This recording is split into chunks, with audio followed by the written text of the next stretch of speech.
it's funny, like you talk about the gradual progress, and as you gradually get better, you start worrying less, and you start looking, less on the internet for supplements and for Yep. things, and you start getting into your hobbies again. You start listening to music, and you start doing other things, and it's a slow progression. And then you're like, wait a second, I'm not even, because it was just panic for so long, where Yeah. and I had really bad anxiety and depression, and was always taking a lot of GABA and trying CBDs and stuff to just take the edge off so I can get through my workday and accomplish things. Then, you just kind of stop taking that stuff. You're like, wait a Hmm.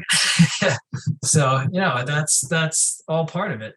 You As just kind of, gradually as you heal is the same gradually as you exit some of those things when you were in that stress state, right? Those extra little pieces, those checking the forums all the time. I hear that about a lot of Lyme patients. Like, they get really addicted to the forums, and sometimes it could turn into, I'll say, a little bit of a pity party where everyone's like, oh, I got Lyme, it's this, oh, you're going to have to live with it. You just support each other around that. And right. you become Lyme disease, not, Mike, not Cat. And it just becomes this whole thing. But that's where I hear some patients like, I knew I was really better when I stopped going on there. I didn't need Right. to. And that Right. makes, yeah, and that makes sense. And I never went down that, it never went in that direction.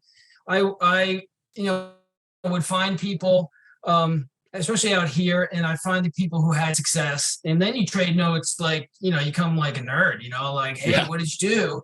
And I'm like very into this stuff, and I also realized that I'm good at biology and good, I have a physics brain when it comes to building a home and heat transfer and heating a house and efficiency and insulation and all those things. But then I figured out, like, wow, like I kind of get this stuff. So, and then you find smart people, and then you become friendly with them and say, hey, what do you think about this? What do you think about that? And then you kind of geek out on stuff and say, oh, that makes sense. Let me try it. And some things work, some things don't, but you really learn a lot.